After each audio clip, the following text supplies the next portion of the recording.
Halo, selamat pagi. Anak-anak, kali ini kita akan belajar di kelas 4, yaitu IPS tema 1 subtema 2. Masih tema 1 itu tema besarnya adalah indahnya kebersamaan. Nah, hari ini kita belajar mengenai salah satu keragaman sosial di Indonesia, yaitu keragaman agama. Nah, di Indonesia itu sampai sekarang masyarakat Indonesia menganut berbagai agama, yaitu ada 6: Islam, Kristen, Katolik, Hindu, Buddha, dan Konghucu. Selain agama yang berbeda juga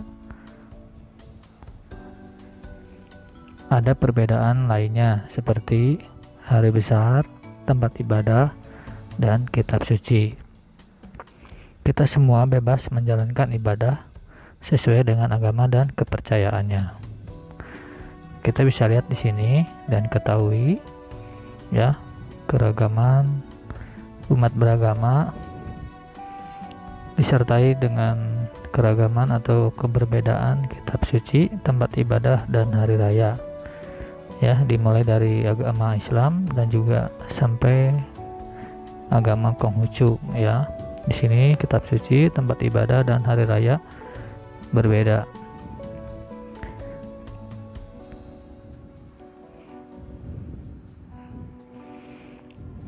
Nah, tiap pemeluk agama itu kita harus mengembangkan sikap toleransi supaya terjadi kerukunan antar umat beragama. Ya, tidak ada perselisihan ataupun percekcokan di antara umat beragama. Maka dari itu kita harus menjunjung persatuan dan kesatuan. Nah, sikap toleransi ini sangat penting ya, dan bisa kita tunjukkan dengan beberapa tindakan, antara lain memberi kesempatan kepada umat beragama lain untuk beribadah. Nah, dalam hal ini kita tidak boleh melarang agama lain itu untuk beribadah. Kedua, tolong menolong dalam kebaikan dengan umat beragama lain. Nah, di sini tolong menolong itu kita dengan sukarelawan ya, atau dengan sukarela, tulus, ikhlas ya, tidak terpaksa. Ketiga, bekerja sama dalam kegiatan kemasyarakatan meskipun berbeda agama. Nah, di sini juga kita kerjasama dalam kegiatan masyarakat, contohnya mendirikan suatu bangunan poskamling ataupun posyandu, ataupun memperbaiki jalan yang rusak. Oke, nah di sini dari keenam agama itu, hari besar itu dalam setiap umat beragama itu memiliki tujuan ya. Kita mulai dari agama Islam, Idul Fitri dan Idul Adha itu memiliki tujuan ya. Kalau Idul Fitri itu setiap umat Islam melakukan sholat Id ya, berkumpul baik itu di masjid ataupun di tanah lapang ya. Nah, setelah mereka sholat Id, mereka melakukan satu perjamuan atau makan ya, makan ucapan syukur lah seperti kita ya. Nah, itu ucapan syukurnya itu identik dengan ketupat ya, makanannya. Tetapi sebelum mereka dalam melakukan satu tradisi perayaan Hari Raya Idul Fitri, itu mereka harus menjalankan ibadah puasa dulu ya, sebulan penuh. Itu kalau Idul Fitri. Tetapi kalau Idul Adha, nah itu dikenal dengan Hari Raya Haji ya.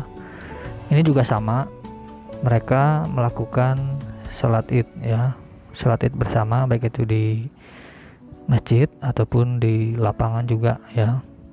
Nah, setelah melakukan sholat Id, mereka itu melakukan penyembelihan hewan kurban. Nah, itu selain hari besar Idul Fitri dan Idul Adha, umat muslim juga atau umat Islam memiliki hari besar lain, yaitu tahun baru Hijriah, Maulid Nabi Muhammad, ya, dan juga Isra Mi'raj. Nah itu. Lalu, nah ini Kristen dan Katolik hari besarnya itu sama ya, Natal dan Paskah. Yang biasa kalau Natal itu setiap tanggal 25 Desember ya, untuk memperingati kelahiran Yesus. Nah, salah satu tradisinya yaitu di Natal kita umat Nasrani itu memajang pohon Natal yang dilengkapi dengan hiasan ya. Nah, selain hari raya Natal, umat Kristen juga merayakan kenaikan Isa Al-Masih. Ya, Katolik juga memperingati peristiwa wafat dan kebangkitan Isa Al-Masih. Ini sama ya, Kristen dan Katolik. Nah, keempat itu Hindu, hari raya Nyepi ya. Nah, ini sebagian besar umat Hindu itu berada di Bali ya. Di Indonesia itu di Bali sebagian besar umat Hindu. Nah, mereka memiliki tradisi yaitu meletakkan sesajen di pura kecil di rumah mereka setiap pagi dan sore. Nah, ini setiap tahun ya, pasti mereka seperti ini ya melakukan. Nah, hari raya Nyepi ini dipercayai oleh umat Hindu sebagai hari penyucian dewa yang berada di pusat samudra. Tetapi kata nyepi itu berasal dari kata sepi ya, atau sunyi dan senyap. Jadi pada hari raya Nyepi itu umat Hindu tidak melakukan aktivitas seperti biasa. Semua kegiatan ditiadakan termasuk pelayanan umum kecuali rumah sakit. Bahkan bandara juga tutup ya. Nah, di sini tujuannya adalah mereka memohon kepada Tuhan supaya menyucikan alam manusia dan alam semesta ya. Artinya supaya Tuhan juga tetap melindungi kita ya, atau menyertai kita selalu gitu ya. Intinya seperti itu, mereka berdoa kepada Tuhan ya. Nah, kelima, Buddha itu memiliki satu jalan Arya ya, artinya membimbing umatnya menuju jalan Arya. Di sini ada 8 unsur ya. Pandangan besar, pandangan benar, perlu pikiran benar, ucapan benar, perbuatan benar, mata pencaharian benar, usaha benar, perhatian benar, dan meditasi benar. Nah, di hari raya Waisak ini mereka memperingati peristiwa penting bagi umat Buddha. Ketiga peristiwa itu adalah kelahiran Pangeran Siddhartha, lalu hari pencapaian penerangan sempurna Pertapa Gautama, dan hari Sang Buddha wafat atau mencapai nirwana. Nah, selain hari raya Waisak, di sini juga memiliki hari besar lain ya, Mahak Puja, Asada, Katinah, dan Ulambana. Nah, ini yang kita ketahui selain hari besar Waisak ya, yang setiap tahun ada oleh umat Buddha. Terakhir Konghucu ya, tahun baru Imlek. Nah, di sini Cap Gomeh ya yang kita kenal, dan juga Imlek juga kita kenal ya. Umat beragama Konghucu merayakan hari besarnya. Nah, di sini dirayakan pada tanggal 15 bulan pertama tahun Imlek. Nah, malam Cap Gomeh itu adalah malam pertama bulan purnama setiap tahun baru. Jadi pada malam hari raya Cap Gomeh, rakyat Tiongkok itu mempunyai kebiasaan memasang lampion berwarna-warni, sehingga festival ini juga disebut sebagai hari raya lampion ya. Selain hari raya Cap Gomeh atau Imlek, juga ternyata umat Konghucu juga memperingati hari besar Genta Rohani. Nah, itu yang kita ketahui ya.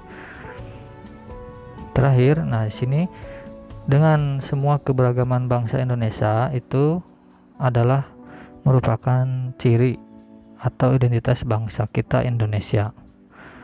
Nah, keberagaman ini jangan dijadikan sebagai penghalang untuk menjalin persatuan dan kesatuan, tetapi keberagaman ini dapat kita jadikan sebagai modal kita untuk mempererat tali persaudaraan bangsa Indonesia. Ya, jadi tetap harus menjalin satu tali persaudaraan ya antar umat beragama supaya hidup kita menjadi rukun, tentram, aman dan nyaman ya. Sampai di sini dulu pembelajaran kita hari ini. Apabila ada yang belum mengerti, boleh kalian tanyakan pada waktu meet.